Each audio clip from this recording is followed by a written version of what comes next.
સ્વાગત છે આપનું મારી યુટ્યુબ ચેનલ સ્ટડી પોઈન્ટમાં.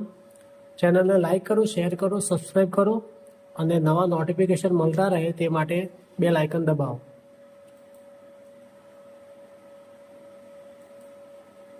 હવે આજે બીજા સમાનાર્થી જોઈએ. પ્રથમ છે પ્રેગ્મેટિક એટલે કે વ્યવહારુ, વાસ્તવવાદી. તો તેનો સમાનાર્થી થાય પ્રેક્ટિકલ, રિયલિસ્ટિક.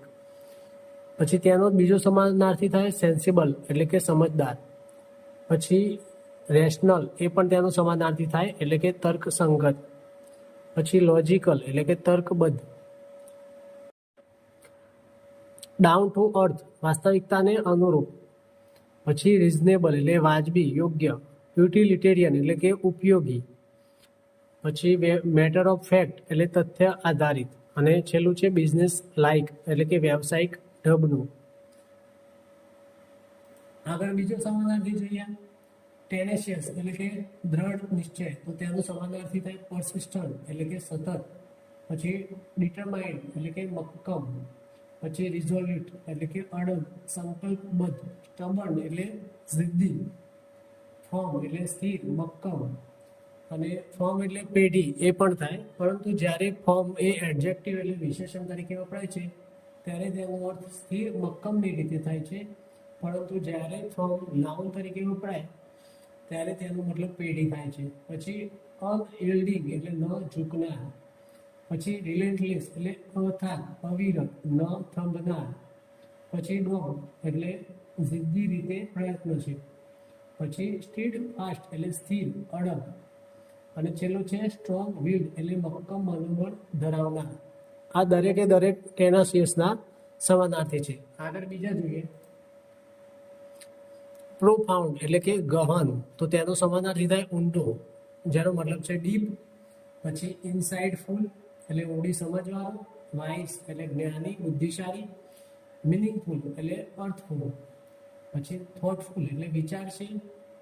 પરસેપ્ટિવ એટલે સૂક્ષ્મ સમજ ધરાવતો એટલે એકદમ બારીકીથી વિચારીને જવાબ આપવા વાળો. ગહન વ્યક્તિ હોય તે જ એવું કરી શકે. પછી ઇન્ટેલેક્ચ્યુઅલ એટલે બૌદ્ધિક. ઇન્ટેન્સ એટલે તીવ્ર, ગહન. સિગ્નિફિકન્ટ એટલે મહત્વપૂર્ણ. અને સ્કોલરલી એટલે વિદ્વતાપૂર્ણ. બીજો છે લુક્રેટિવ એટલે લાભદાયક એટલે કે નફો કરાવનાર. તો તેનો સમાનાર્થી છે પ્રોફિટેબલ, નફાકારક. રિવોર્ડિંગ એટલે લાભદાયક. ગેઇનફુલ એટલે કમાણી કરાવનાર. મની મેકિંગ પૈસા કમાવી આપનાર. પ્રોસ્પરસ એટલે સમૃદ્ધિકારક. સક્સેસફુલ એટલે સફળ. બેનિફિશિયલ એટલે ફાયદાકારક. પછી પ્રોડક્ટિવ એટલે ઉપજાઉ એટલે ફળદ્રુપ. ફ્રૂટફુલ એટલે ફળદાયી, ફળ આપનાર. અને લાસ્ટ છે એડવાન્ટેજિયસ એટલે લાભકારક. પછી આગળ છે એક્ઝામ્પલરી એટલે કે આદર્શ, અનુસરવા યોગ્ય, ઉત્તમ નમૂનારૂપ. આદર્શ વ્યક્તિ હોય ને આપણા માટે કોઈક રોલ મોડેલ હોય, તેને આપણે આદર્શ પર્સન માનતા હોય ને તે રીતે. તો તેના સમાનાર્થી છે આઈડિયલ એટલે આદર્શ. મોડલ નમૂનારૂપ. આઉટસ્ટેન્ડિંગ એટલે ઉત્કૃષ્ટ. પછી એક્સેલન્ટ એટલે શ્રેષ્ઠ. કમાન્ડેબલ એટલે પ્રશંસનીય. એડમિરેબલ એટલે પ્રશંસા પાત્ર. એક્સેપ્શનલ એટલે અસાધારણ. પછી પરફેક્ટ એટલે સંપૂર્ણ. પછી મેરિટોરિયસ એટલે ગુણવાન. મેરિટ ઉપરથી મેરિટોરિયસ શબ્દ બને છે. પછી ઇમ્પેકેબલ એટલે ખામી રહિત, નિર્દોષ. એ જોયા આપણે સમાનાર્થી. હવે એ જ શબ્દના વિરોધાર્થી જોઈએ. પ્રેગ્મેટિકનો મતલબ હતો વ્યવહારુ, તો તેનો વિરોધી થાય અવ્યવહારુ. વ્યવહારુ એટલે કે રોજિંદા જીવનમાં ચાલતા વ્યવહારિક રીતે વાત કરતો હોય, વ્યવહારિક રીતે વ્યક્તિ રહેતો હોય તેવો વ્યક્તિ. અને તેનો વિરોધી આદર્શવાદી એટલે આઈડિયાલિસ્ટિક એટલે કે અમુક સિદ્ધાંતો વિચારોને વળગી રહેલો એવો વ્યક્તિ. તો આઈડિયાલિસ્ટ એટલે કે આદર્શવાદી તેનો વિરોધી થાય. પછી ઇમ્પ્રેક્ટિકલ એટલે અવ્યવહારુ, એ પણ તેનો વિરોધી છે. પછી અનરિયલિસ્ટિક એટલે અવાસ્તવિક. થિયોરેટિકલ એટલે માત્ર સિદ્ધાંત પર કે નિયમો પર આધારિત. પછી ડ્રીમી એટલે સ્વપ્નિક. વિઝનરી એટલે કલ્પનાશીલ, વૈચારિક નહીં, કલ્પનામાં રહેતો. અને યુટોપિયન એટલે આદર્શ દુનિયાની કલ્પના કરનાર, આદર્શ દુનિયામાં જીવતો હોય તેવો વ્યક્તિ.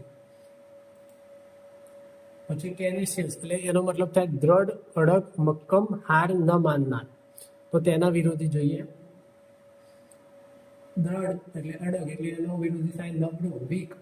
પછી ઇરિઝોલ્યુટ એટલે અસ્થિર મનનો. ઇનડિસિઝિવ એટલે અનિર્ણાયક. પછી ઇલ્ડિંગ એટલે સહેલાઈથી ઝૂકી ન જનાર. થોડી મિસ્ટેક છે, ઝૂકી પછી ન જનાર એ રીતનું છે. પછી હેઝિટન્ટ એટલે અચકાતું અથવા તો ખચકાતું. પછી વેસિલેટિંગ એટલે વારંવાર મત બદલનાર. ફિકલ એટલે ચંચળ અથવા તો અસ્થિર.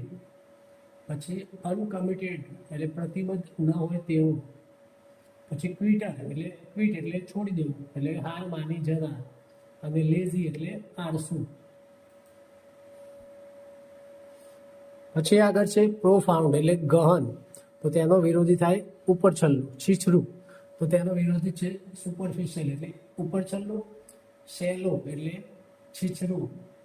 ટ્રિવિલ એટલે તુચ્છ અથવા તો સામાન્ય. પછી ઇનસિગ્નિફિકન્ટ એટલે મહત્વહીન.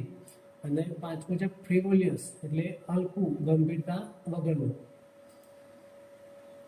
પછી છે લ્યુક્રેટિવ એટલે નફાકારક. તો તેનો વિરોધી થાય બિન નફાકારક એટલે અનપ્રોફિટેબલ. પછી લોસ મેકિંગ ખોટ કરાવનાર. અનરિવોર્ડિંગ લાભ ન આપનાર. ડિસએડવાન્ટેજિયસ એટલે ગેરલાભદાયક. પછી ફ્રૂટલેસ એટલે ફળ વગરનું. અને વર્થલેસ એટલે મૂલ્યહીન. પછી છે એક્ઝેમ્પલરી.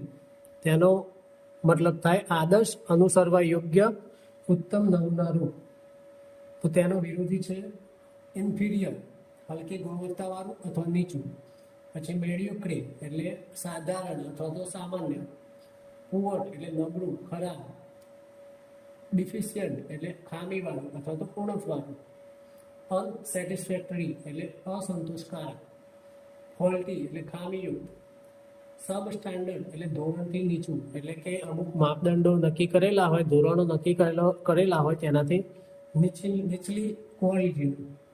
પછી ઇમ્પરફેક્ટ એટલે અપૂર્ણ, ખામીવાળું. અને છેલ્લું છે અનવર્ધી એટલે અયોગ્ય, લાયકાત વિનાનું. હવે આપણે જોયા સમાનાર્થી, વિરોધાર્થી જોયા. હવે ઇડિયમ્સ એટલે રૂઢિપ્રયોગો જોઈએ. Bite the bullet. Bite the બુલેટનો મતલબ થાય મુશ્કેલીનો હિંમતથી સામનો કરવો.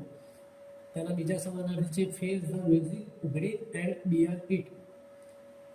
અહીંયા વાક્ય આપેલું છે I decided to bite the bullet and start my own business. મતલબ કે મેં નક્કી કર્યું મુશ્કેલીનો હિંમતથી સામનો કરવાનો અને મારો પોતાનો બિઝનેસ શરૂ કર્યો.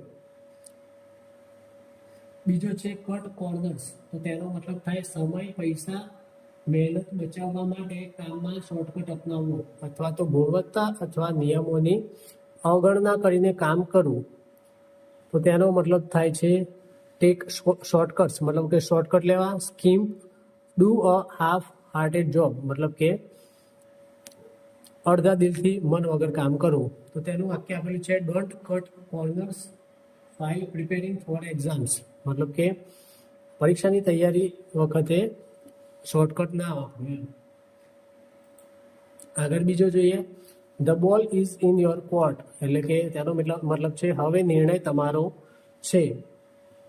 તેનો મતલબ છે it is up to you મતલબ કે હવે તમારા ઉપર છે. The decision is yours. અને છેલ્લું છે યોર મૂવ એટલે તારો વારો. I have given you all the information. Now the ball is in your court. મતલબ કે મેં તને પૂરેપૂરી માહિતી આપી દીધી છે, હવે નિર્ણય તારો છે.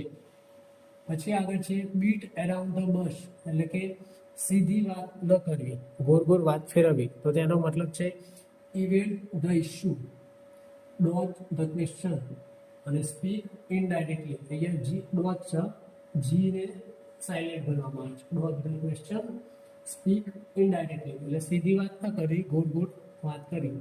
Stop beating around the bush and answer me મતલબ કે ગોળ ગોળ વાત ના કર, મને જવાબ આપ. અને છેલ્લું છે પુલ સમવન્સ લેગ મતલબ કે મજાક કરવી તેનો મતલબ થાય. તો ટીઝ એટલે ખીજાવવું, ચીડાવવું, જોક વિથ એટલે જોક્સ કરવું, અને કિડ અહીંયા આ કિડ એટલે બાળક નહીં પરંતુ મજાકના અર્થમાં છે. આપણે ઘણીવાર મૂવીમાં સાંભળ્યું હોય છે આઈ એમ જસ્ટ કિડિંગ, તો એ કિડ છે મજાક કરવી. તો તેનું વાક્ય છે my friends were just pulling my leg, મતલબ કે મારા મિત્રો મારી મજાક કરતા હતા.